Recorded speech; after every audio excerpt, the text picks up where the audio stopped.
Good morning. We are back for another build update. I have now finished my long weekend holiday in Rayclast. I'm back to work today, so my schedule is back to normal. No more no-lifing the game, unfortunately. But this will be probably my last build update before I put together an actual build showcase video. Very happy with where I ended up after the 4 days. I am at level 92 and I have completed my Atlas passives. I have completed half of the boss points. Still need to find some citadels and the arbiter. I have cleared T1 Simulacrum, T3 Xesht, T1 King of the Mists, and I haven't found Olroth yet. I have been waiting to farm splinters and entrance tablets for the pinnacle content myself rather than just buying it. I have spent a lot of time purchasing gear. I enjoy the process of progressing through the Atlas and finding the content myself. So today I'm just going to take you through the last few gear updates that I've done, where my passive tree ended up, my future plans, and then at the end of the video, and I'll put a timestamp, I have put my Xesht kill from yesterday. Unfortunately, you are going to have to do mechanics if you play this build. It does not delete bosses instantly. It has good DPS. It can kill all content, but you're going to need to actually engage with the mechanics. So if you don't want to do that, this is not the build for you, and it takes a fair bit of investment. So you can see I have 8 out of 8 points in Breach, 2 out of 8 in Expedition, 4 out of 8 in Delirium, and 4 out of 8 in Ritual. I have 6 out of 10 boss kill points. Still need the Citadel and the Arbiter points. And then my Atlas strategy is focused on strong boxes and shrines. Shrines to make mapping feel better. I love having shrine buffs, and strong boxes because researchers' strong boxes are very powerful. They drop a lot of currency. Alternatively, you could just go pack size if you don't want to do shrines and strong box stuff. Essences have really dropped in value. I don't see them being worth that much, but if you want to do a lot of crafting, you don't want to spend all your time at the currency exchange, you can spec into essences. It also creates more rares in the map. So if you want to go more rares and maybe not do shrine buffs, that's up to you. And then up here we just have precursor effect and explicit modifier effect from precursor tablets. The Atlas itself, I am, at the moment, I found this quite juicy area where I am putting in quantity tablets.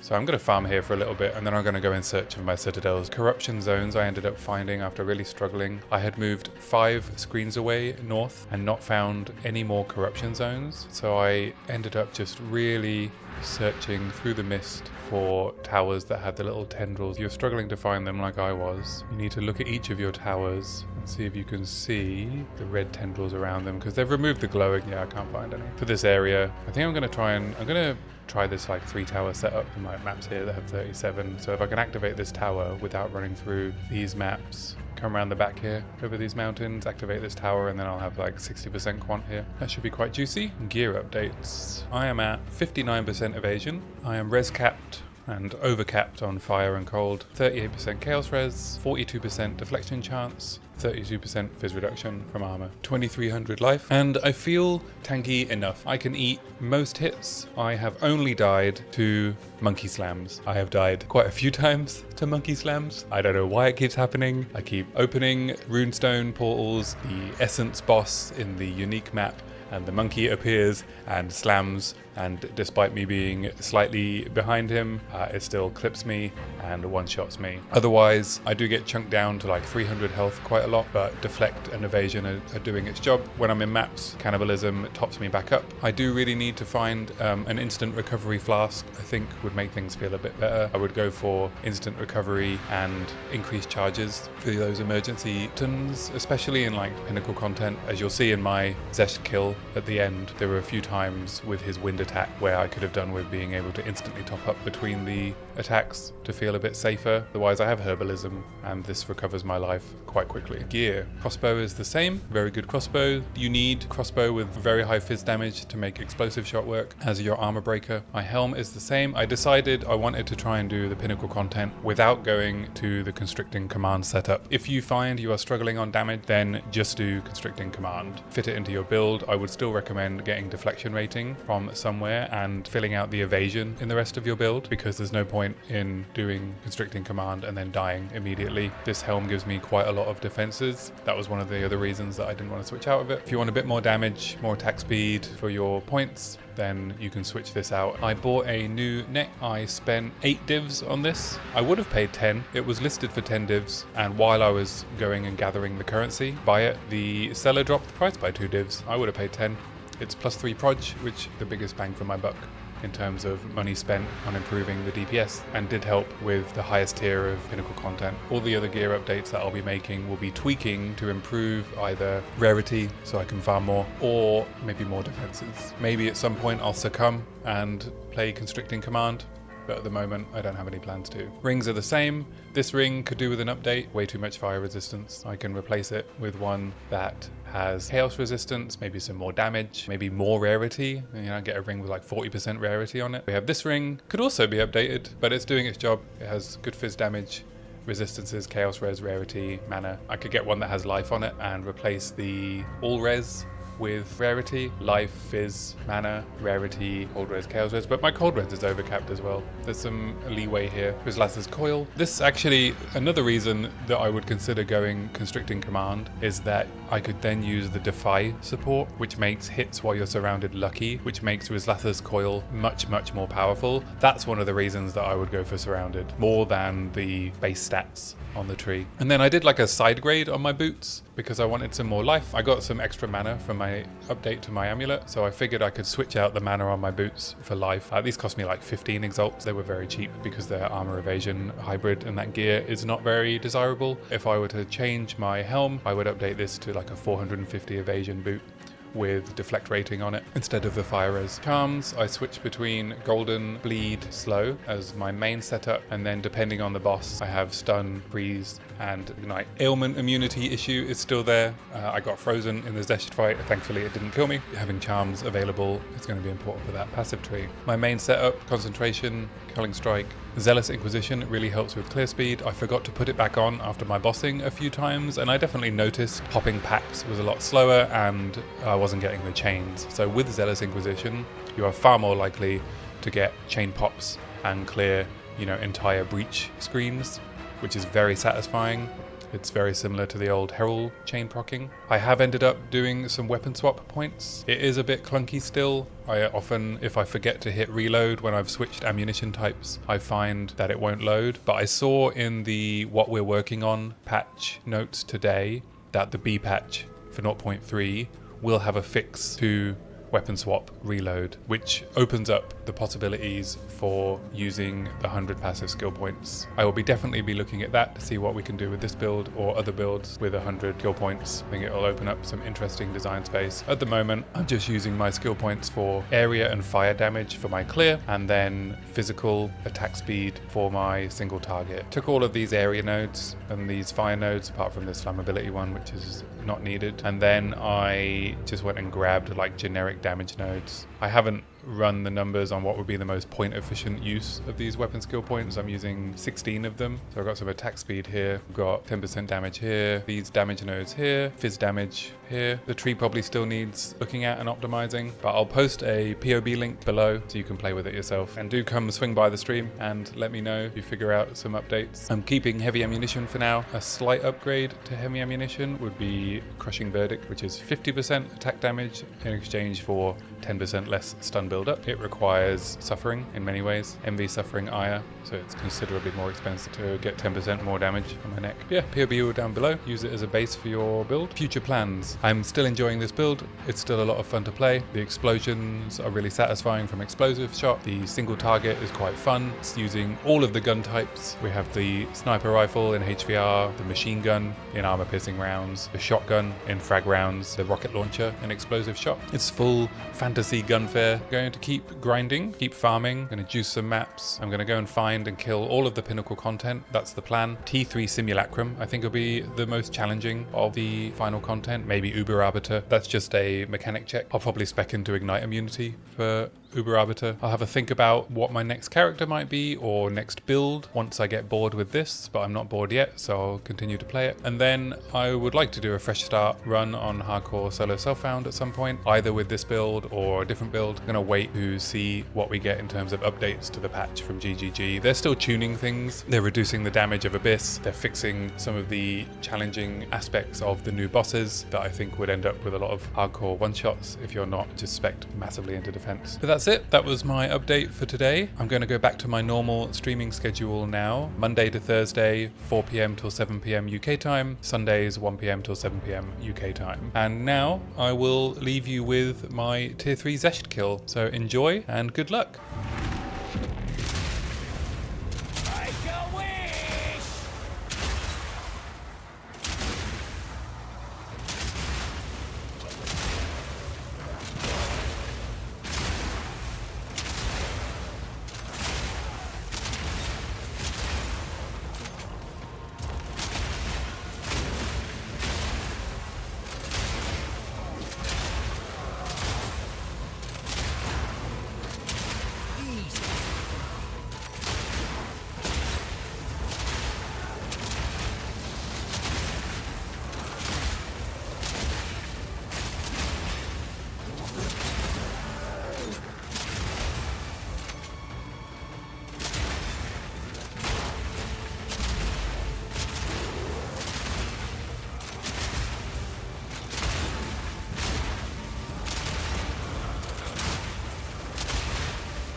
Thought I'd failed, but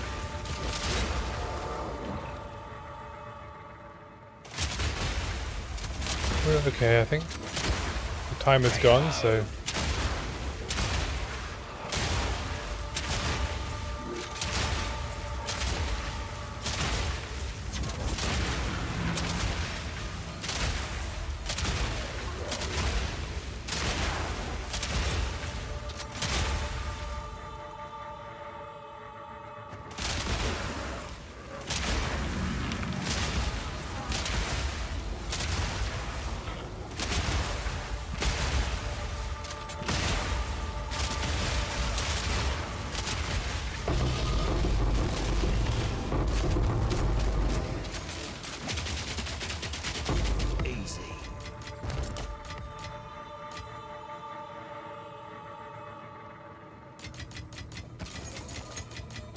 no room.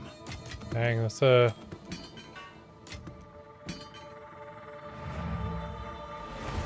that's a lot of stuff. Lock in.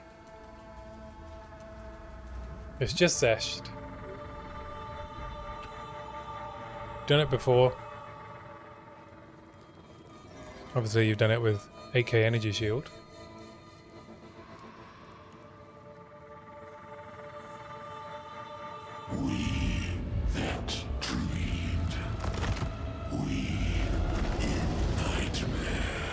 I don't know if I'm going to be able to do this. I can do it. I can do it.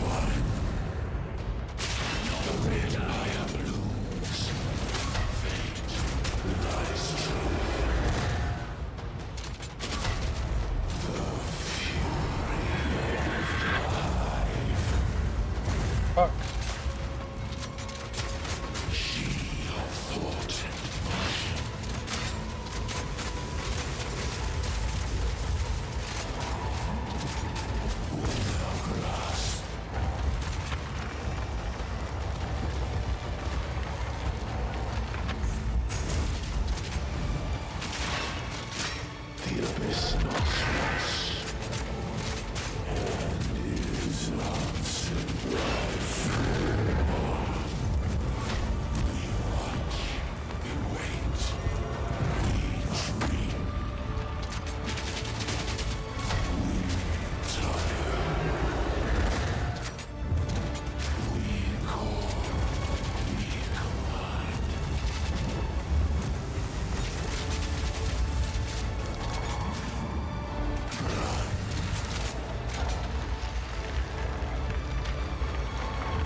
Oh, fuck, I did it.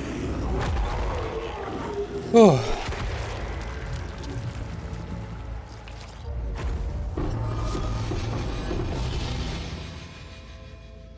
Oh, and I got the controlled metamorphosis.